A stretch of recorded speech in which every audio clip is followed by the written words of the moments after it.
Hello everyone, this is Sapna Sharda. Today I will teach you about our environment. इससे पहले वाली video में मैंने आपको फोर्स, वर्क एंड एनर्जी के बारे में बताया था. उसका लिंक कमेंट बॉक्स और डिस्क्रिप्शन दोनों में दिया गया है. Now I will teach you about our environment. Our environment is the physical and biological things surrounding us. हमारा जो environment है वो किन चीज़ों से मिलकर बना है? जो हमारे चारों ओर फिज़िकल और बायोलॉजिकल चीज़ें हैं उनसे मिलकर बना है. तो अब ये फिज़िकल और बायोलॉजिकल चीज़ें क्या हैं? इट हैज़ फिज़िकल और बायोटिक. फिज़िकल मतलब होता है बायोटिक फैक्टर है. एंड लिविंग और बायोटिक फैक्टर मतलब एबॉटिक जो होंगे वो फिजिकल में आएंगी और जो बायोटिक फैक्टर होंगे वो लिविंग थिंग्स में आएंगे. अब एबॉटिक फैक्टर क्या होते हैं? तो physical components includes soil, air, water, minerals and other non living things. जो भी हैं हमारे चारों ओर अराउंड अस वो सारी हमारी फिजिकल में आती हैं. मतलब ये सब चीज़ें हमारी एबॉटिक फैक्टर में आती हैं. और जो बायोलॉजिकल कंपोनेंट्स हैं जिनमें क्या होता है? Plant, animal and micro organism जैसे हम हैं. और माइक्रो ऑर्गेनिज्म जो हमारी नॉर्मल आइज से हम जिन्हें नहीं देख सकते, जिनको देखने के लिए हमें किसका माइक्रोस्कोप का यूज़ करना पड़ता है, सूक्ष्मदर्शी यंत्र का यूज़ करना पड़ता है. तो वो माइक्रो ऑर्गेनिज्म ये सब हमारे क्या हैं? जो लिविंग क्रिएचर हैं वो बायोलॉजिकल कंपोनेंट्स में आते हैं. तो फिज़िकल कंपोनेंट्स में soil, air, water, non living things और बायोलॉजिकल कंपोनेंट्स में हमारी लिविंग थिंग्स आती हैं. अब आता है, ये तो आपको समझ में आ गया ना, इन सब से मिलके हमारा एनवायरनमेंट बनता है. अब आता है पॉल्यूशन. पॉल्यूशन क्या है? Pollution is the undesirable change in the physical, chemical and biological consistent of our surroundings. Pollution क्या है? ये हमारा जो है फिज़िकल, केमिकल है ना, और बायोलॉजिकल जो हमारा इनका बैलेंस होता है वो जब गड़बड़ा जाता है तो उससे क्या होता है? हमारे चारों ओर जितनी भी चीज़ें हैं उनके जो भी बैलेंस है, बैलेंस में गड़बड़ हो जाएगी तो वो हमारे पॉल्यूशन में कन्वर्ट हो जाती है. Pollution is of various types. मतलब उसमें उन्होंने बताया, जैसे अब आप ये देखिए, जैसे हम जो है फैक्ट्री में कोई वर्क हो रहा है उससे गंदा पानी निकल रहा है. जो घर हैं शहरों के उनके जो सीवेज से जो है गंदा पानी निकल रहा है, नाली का पानी है या फिर हमारी फैक्ट्री का धुआं है, ये सब एटमॉस्फेयर में मिल रहा है. तो इनसे क्या हो रहा है कि जो हार्मफुल गैसेस हैं वो सब बढ़ रही हैं एटमॉस्फेयर में. तो उनका जो मेन बैलेंस था, जितनी होनी चाहिए एटमॉस्फेयर में, उससे वो ज़्यादा मात्रा में हो गई हैं. तो उससे क्या होगा? पॉल्यूशन होगा. एयर पॉल्यूशन क्या होता है? Air pollution occurs when the air contains dust, gases, fumes in the harmful amounts. Air pollution क्या होता है? जब जो है एयर में डस्ट, गैसेस, फ्यूम्स, ये सब चीज़ें मतलब जो हार्मफुल चीज़ें हैं, ये सारी चीज़ें अमाउंट्स, जब हार्मफुल अमाउंट्स इनकी जो हो जाती है, बहुत ज़्यादा मात्रा में हो जाती है, तो उससे क्या होता है? एयर पॉल्यूटेड हो जाती है. The substance causing air pollution are called air pollutants. जो चीज़ें एयर पॉल्यूशन का कारण बनती हैं, जिन चीज़ों के कारण एयर पॉल्यूशन होता है, उनको क्या कहते हैं? उनको एयर पॉल्यूटेंट्स कहते हैं. जिससे हमारा एयर पॉल्यूशन बढ़ रहा है उसको हम एयर पॉल्यूटेंट्स कहते हैं. Industries and vehicles discharge harmful gases that causes air pollution. जो इंडस्ट्री है, हमारी फैक्ट्रीज़ हैं, कार, ये वो होते हैं, ट्रक हैं, व्हीकल हैं, जितने भी मोटरसाइकिल है, तो इन सब से जो भी हार्मफुल गैसेस निकलती हैं तो उनसे क्या होता है? एयर पॉल्यूशन होता है. ये तो अब आपको समझ में आ गया ना एयर पॉल्यूशन क्या होता है. Okay. Sun has ultraviolet rays which is absorbed by ozone layer present in the atmosphere. अब जो सूरज है, आपको पता है सूरज में कितनी गर्मी होती है, सन में कितनी गर्मी होती है, उससे कैसी रेज निकलती हैं? अल्ट्रावायलेट रेज निकलती हैं, जो किसके द्वारा एब्जॉर्ब कर ली जाती हैं? जोन लेयर के द्वारा, जो हमारे एटमॉस्फेयर में प्रेजेंट है. हमारे एटमॉस्फेयर में ऊपर की तरफ जोन लेयर होती है जो हमें सन की जो अल्ट्रावायलेट रेज है उससे बचाती है. These raise causes skin cancer. अगर ये रेज धरती पर हम पर पड़े तो उससे क्या होगा? स्किन कैंसर के चांसेस हैं, और वो तो बहुत तेज़ होती हैं. तो वो हमें इन सब चीज़ों से बचाती हैं. Due to air pollution ozone layer is getting depleted. Air pollution के कारण ये जो जोन लेयर है वो भी डिप्लेटेड हो रही है, मतलब उनकी प्लेटें, उनकी परतें कम होती जा रही हैं। अगर ये पॉल्यूशन बढ़ता जाएगा आगे के दिनों में तो हमें इसके बहुत ही बुरे परिणाम देखने को मिलेंगे, इसके रिजल्ट बहुत बुरे हो सकते हैं। Effect of air pollution, air pollution का क्या इफेक्ट होता है? Air pollution has various effect which are explained below. इसके बहुत से इफ़ेक्ट होते हैं जो कि नीचे एक्सप्लेन किए जाएंगे, यहाँ आपको सारे एक्सप्लेन किए जाएंगे। तो वो क्या होते हैं? तो ब्रीथिंग प्रॉब्लम, मतलब जो एयर पॉल्यूशन होता है उससे हमें क्या होता है? ब्रीथिंग प्रॉब्लम होता है। When we inhale polluted air, जब हम पॉल्यूटेड एयर को इनहेल करते हैं, अंदर सांस लेते हैं हम, इट कॉजेज ब्रीथिंग प्रॉब्लम्स। इससे क्या होता है? सांस लेने की प्रॉब्लम होती है। Bronchitis and asthma, bronchitis and asthma are diseases cause by air pollution. Air pollution के कारण हमें ये सब बीमारियां हो जाती हैं। इसमें मेन क्या प्रॉब्लम होती है? सांस लेने की प्रॉब्लम होती है। अब दूसरा है ग्लोबल वार्मिंग। ग्लोबल वार्मिंग क्या होती है? ह्यूमन इनहेल ऑक्सीजन, ह्यूमन जो है ऑक्सीजन इनहेल कर रहा है and gives out carbon dioxide, और बाहर क्या रिलीज कर रहा है? क्या दे रहा है? कार्बन डाइऑक्साइड छोड़ रहा है। When amount of carbon dioxide increases in the air, जब एटमॉस्फेयर में, हवा में कार्बन डाइऑक्साइड की मात्रा बढ़ जाएगी, इट कॉजेज ग्लोबल वार्मिंग। इससे क्या होगा? ग्लोबल वार्मिंग होगी, मतलब जो है एक गर्माहट बढ़ जाएगी, उसका लेवल बढ़ जाएगा। Global warming is heating of atmosphere. ये क्या होती है? ये एटमॉस्फेयर को हीट करता है, हीटिंग पॉइंट होता है ये, due to excessive amount of carbon dioxide in air. अगर जो है कार्बन डाइऑक्साइड का अमाउंट बहुत ज़्यादा बढ़ जाएगा तो उससे क्या होगा? उससे जो है ग्लोबल वार्मिंग की प्रॉब्लम आ जाएगी। अब अगला है हमारा एसिड रेन। एसिड रेन क्या होता है? Sometimes harmful gases discharge by factories and vehicles mixed with water vapours in clouds.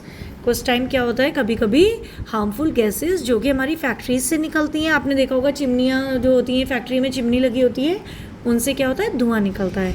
अब उनमें हार्मफुल गैसेस वो रिलीज़ करते हैं, तो उससे जो है फैक्ट्रीज से, व्हीकल से, आपने देखा होगा ये कार, मोटरसाइकिल, इन सबसे भी, ट्रक, इन सब से क्या होता है? जो पीछे ये जो है धुआं छोड़ती हैं, उनमें क्या होता है? हार्मफुल गैसेस होती हैं। Mixed with water vapours in clouds, ये क्या होता है? ऊपर आसमान में जो क्लाउड्स होते हैं उनमें वाटर वेपर्स जब ऊपर जाती हैं तो उनके साथ मिक्स्ड हो जाते हैं।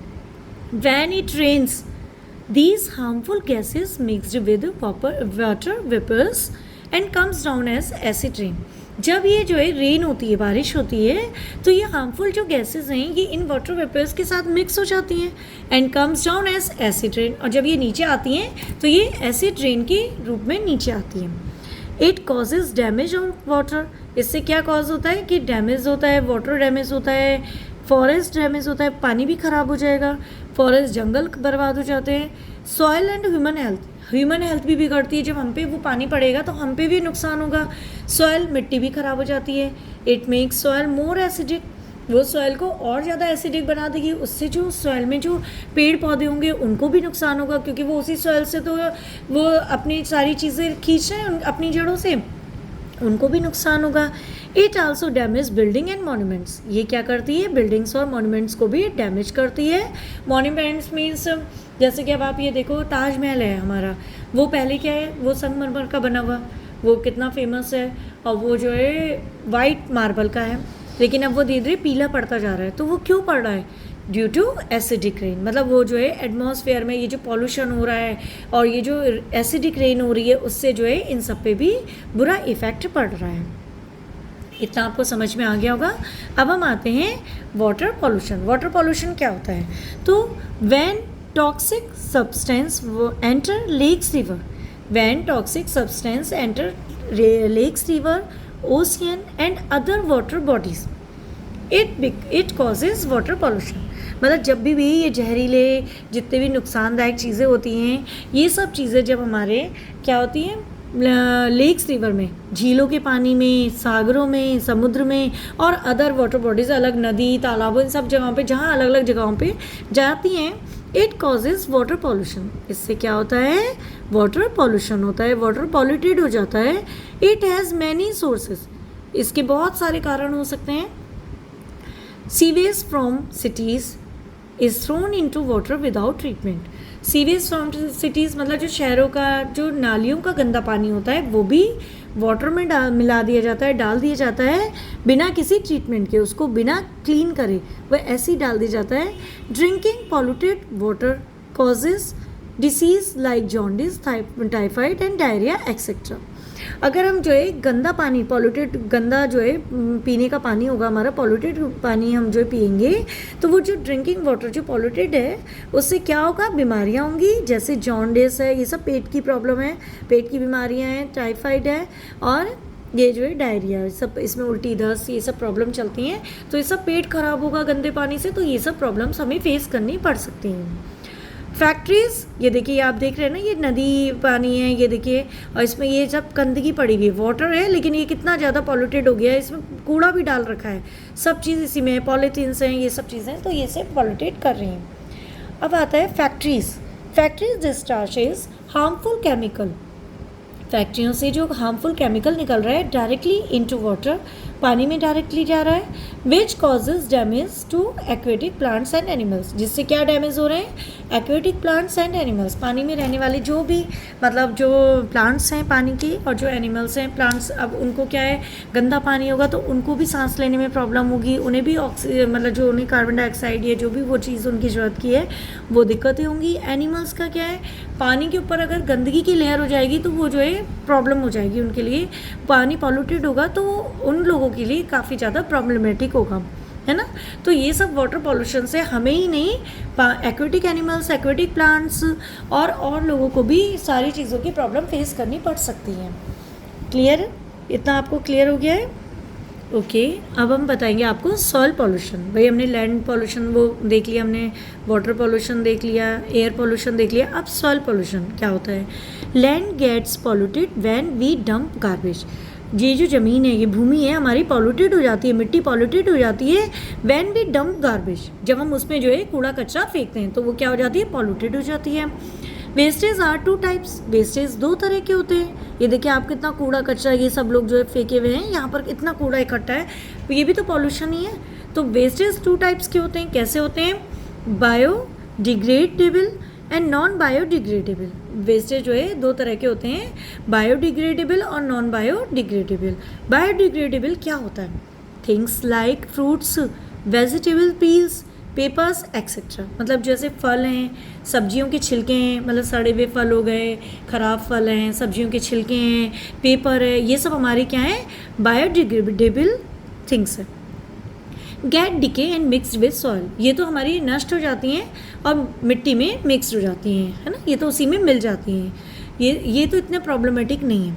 नॉन बायोडिग्रेडेबल, अब ये नॉन बायोडिग्रेडेबल थिंग्स क्या हैं, थिंग्स लाइक प्लास्टिक, पॉलीथीन, जो प्लास्टिक है, पॉलीथीन है, विच डू नॉट डिके, जो ख़त्म नहीं हो सकती, जो नष्ट नहीं हो सकती, and remains as it is in the soil and pollute the soil, और जो हमेशा जो है वैसी रहती हैं जैसी ये जो है सॉइल में है, मतलब पड़ी हुई हैं, वो नष्ट नहीं हो सकती, उसी तरह पड़ी रहेंगी और ये क्या करेंगी, पॉल्यूशन, ये जो है सॉइल को पॉल्यूटेड करेंगी, इससे सॉइल का पॉल्यूशन होता है। अब आपको हम इसके बारे में बताएंगे, चैप्टर तो आपको समझ में आ गया होगा कि पॉल्यूशन क्या है ना। अब मैं आपको जो है प्रैक्टिस एक्सरसाइज के बारे में बताऊंगी इसकी, कि प्रैक्टिस एक्सरसाइज में जो जो क्वेश्चन दिए गए हैं वो मैं आपको अभी बताती हूँ। इसमें दिया गया है which of the following is the abiotic components of our environment. मतलब एबॉर्टिक कंपोनेंट्स क्या होते हैं हमारे इन्वायरमेंट में, किस तरह के होते हैं, तो अब हमें ये पता करना है। सॉइल ए ऑप्शन है, B option air, C option water, D option all of this या फिर नन ऑफ दिस। ये सब हैं, मतलब ये अलग अलग में से एक एक हैं या फिर ये सारे ही हैं या फिर नहीं हैं। तो आपको पता है एबॉर्टिक क्या होता है, नॉन लिविंग कंपोनेंट्स हुए, नॉन लिविंग में हमारे सॉइल, वाटर, एयर ये सब आते हैं, तो हमारा डी ऑप्शन सही होगा क्योंकि ऑल ऑफ दीज है, ठीक है। अगला हमारा आता है pick the odd one out. Pick the odd one out में हमारा क्या है कि क्या चीज़ हमें ऑड लग रही है, air, water, soil, micro organism, none of this. तो देखिए एयर, वाटर, सॉइल ये तो आपको दिख रहा है ना कि ये आपके किस में, एबॉर्टिक कंपोनेंट्स में आ रहे हैं, और माइक्रो ऑर्गेनिज्म किस में आ रहा है, बायोटिक कंपोनेंट में आ रहा है, मतलब ये लिविंग थिंग है, तो ये इन सब से इनको अलग करती है। तो हमारा इसका आंसर क्या होगा, डी ऑप्शन, माइक्रो ऑर्गेनिज्म होगा। थर्ड क्वेश्चन हमारा क्या होता है, थर्ड क्वेश्चन में है gaseous discharge from industries causes, जो गैस हमारी डिस्चार्ज हो रही है इंडस्ट्री से, उसका क्या मतलब रिजल्ट होता है, उसका कारण क्या हो जाता है? वाटर पॉल्यूशन होता है, एयर पॉल्यूशन होता है, सॉइल पॉल्यूशन होता है, all of this, none of this. तो इसमें से आपको क्या लग रहा है क्या होता है? भाई पानी में नहीं जा रहा ना, वो जो हमारी गैसेस हैं जो हमारी डिस्चार्ज हो रही हैं फैक्ट्री में, वो चिमनी से धुएं के रूप में जा रही हैं, तो वो उससे क्या हमारा पॉल्यूशन होगा? सॉइल भी नहीं होगा, एयर पॉल्यूशन होगा, हमारी एयर पॉल्यूटेड होगी ना उससे, तो उससे क्या होगा? Air pollution. तो इसका आंसर है बी। फोर्थ क्वेश्चन क्या है हमारा? Asthma is caused due to, asthma हमारा जो होता है वो क्या है, उसका मतलब क्या रीज़न है? तो अस्थमा की प्रॉब्लम हमें क्यों होती है? एयर पॉल्यूटेंट से होती है, मतलब जिन चीज़ों से एयर पॉल्यूशन बढ़ता है उससे होती है, वाटर पॉल्यूटेंट से होती है, जिन चीज़ों से वाटर पॉल्यूटेड हो रही है, वाटर पॉल्यूटेड हो रहा है उससे होती है, सीवेज जम्प से हो रहा है, या फिर इन सब से, या किसी से भी नहीं, ये सब या फिर ये सारे ऑप्शन गलत हैं। तो अस्थमा में आपको पता है कि सांस लेने की प्रॉब्लम होती है, जब हम पॉल्यूटेड एयर को इनहेल करते हैं तो उससे हमारे क्या होगा? ये सारी प्रॉब्लम होंगी। तो इसलिए वो किस कारण होती है? एयर पॉल्यूटेंट से होती है। तो इसका आंसर क्या होगा? ए आंसर होगा इसका। ओके, अब फिफ्थ क्वेश्चन मैं स्किप कर दे रही हूँ, उसको मैं जो है किस में लूँगी? आपके फिफ्थ क्वेश्चन को हम जो है मतलब कमेंट बॉक्स में डालूंगी, उसका आंसर आप लोग खुद बताना।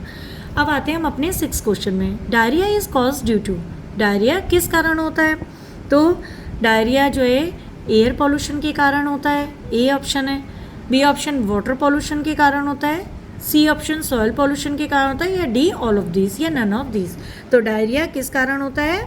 डायरिया हमारा जो है वाटर पॉल्यूशन के, जब हम पानी पॉल्यूटेड होगा वो हम पियेंगे, ड्रिंकिंग वाटर हमारा ख़राब होगा, तो उससे क्या होगा? हमारा पेट वेट ख़राब होगा, उल्टी दस्त की प्रॉब्लम होती है। तो डायरिया हमारा वाटर पॉल्यूशन के कारण होता है।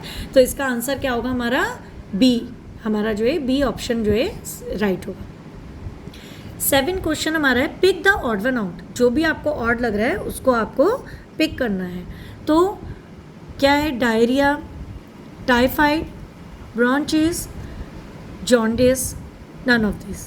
तो आपको क्या लग रहा है? देखिए डायरिया, टाइफाइड और जॉन्डिस, ये तो आपको पता है वाटर पॉल्यूशन वाला जो प्रॉब्लम होता है उससे हमारी जो पेट की प्रॉब्लम होती है ना, तो ये सब पेट की बीमारियां, ये सब भी पता है कि इससे जो है एक सी हैं ये। अब ये ब्रोंचिस क्या होता है? जैसे अस्थमा ब्रोंचिस मतलब कि आपको सांस की प्रॉब्लम होगी, तो आपको इसमें क्या लग रहा है, क्या अलग है? ये सी ऑप्शन हमारा ऑड है, ये इनसे मैच नहीं कर रहा है। तो हमारा 7 का आंसर क्या होगा? सी होगा। 8 क्वेश्चन क्या होता है? अगला क्वेश्चन पे हम आएंगे। The rise in sea level is cause of, जो समुद्र में पानी का लेवल उठता है, ऊपर बढ़ता है, उसका कारण हमारा क्या है? तो उसका कारण हमारा क्या है? ग्लोबल वार्मिंग है, थंडर स्टॉर्म है, लाइटनिंग है, एसिड रेन, मतलब जो एसिड रेन हो रही है बारिश के साथ, जो मैंने बताया था वो है। लाइटनिंग मतलब बिजली जो कड़क रही है, लाइटनिंग हो रही है, उसके कारण हो रहा है। थंडर स्टॉर्म मतलब जो तूफान और ये सब आ रहे हैं पानी में, उसके कारण हो रहा है, या ग्लोबल वार्मिंग के कारण हो रहा है। ग्लोबल वार्मिंग के बारे में मैंने आपको बता दिया था ना कि एटमॉस्फेयर में जब वार्मिंग का लेवल बढ़ जाता है, कार्बन डाइऑक्साइड का लेवल बहुत ज़्यादा हो जाता है, उसे कहते हैं ग्लोबल वार्मिंग। तो किस कारण आपका जो है सी लेवल ऊपर हो रहा है, क्यों बढ़ रहा है? तो उसका आपका आंसर क्या होगा? ए, ग्लोबल वार्मिंग। ग्लोबल वार्मिंग के कारण सी का लेवल हमारा जो है ऊपर उठता है। तो 8 का हमारा हो गया ऑप्शन ए। अब अगला क्वेश्चन हमारा आता है fishes in rivers often die due to, fishes जो रिवर में मर जाती हैं, प्राय जो मर जाती हैं वो किस कारण मरती हैं? तो हमारी ये किस कारण मरती हैं? देखते हैं। स्मोक के कारण, धुएं से, डस्ट के कारण, gases in air, chemicals in water, none of this. तो आप एक बात देखिए, फिशेस हमारी एक्वेटिक एनिमल है, पानी में होती है, तो smoke, gas in air, dust, इन सबसे तो कोई मतलब नहीं होता। पानी में हम अगर केमिकल डाल रहे हैं तो उससे उन्हें हार्मफुल होगा, तो उससे उन्हें नुकसान पहुंचेगा। तो केमिकल इन वाटर मतलब फिशेस जो है जो ऑफन डाई होती हैं, प्राय जो मर रही हैं, वो किस कारण है? Chemical in water. तो इसमें ऑप्शन हमारा डी राइट होगा, है ना। अब अगला क्वेश्चन हमारा आ जाता है which of the following is biodegradable things, कौन सी चीज़ें हमारी इनमें से बायोडिग्रेडेबल थिंग है?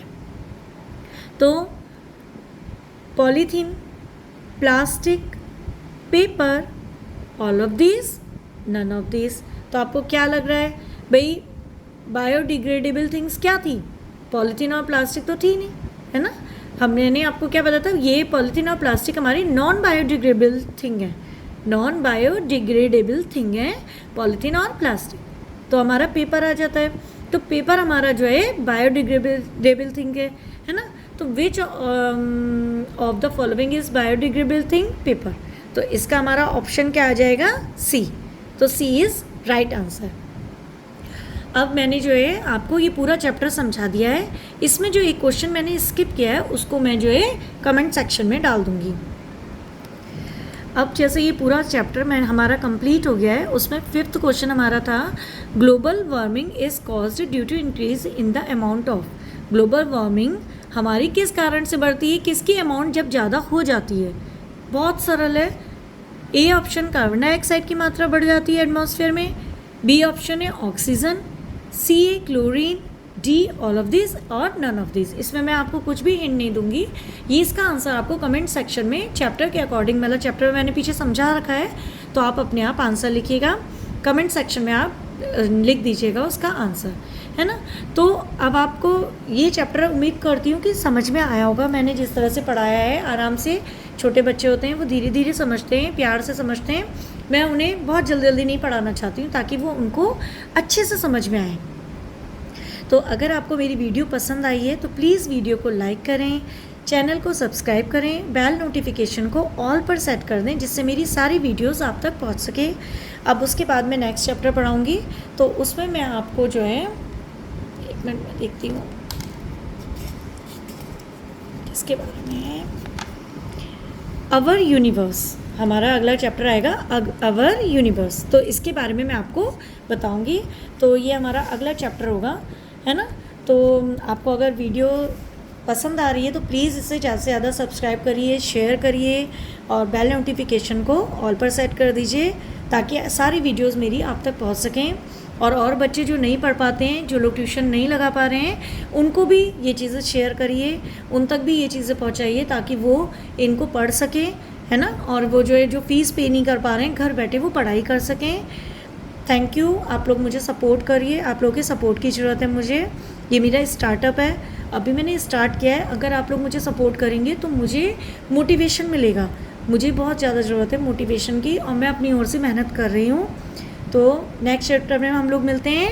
Okay, bye, thank you.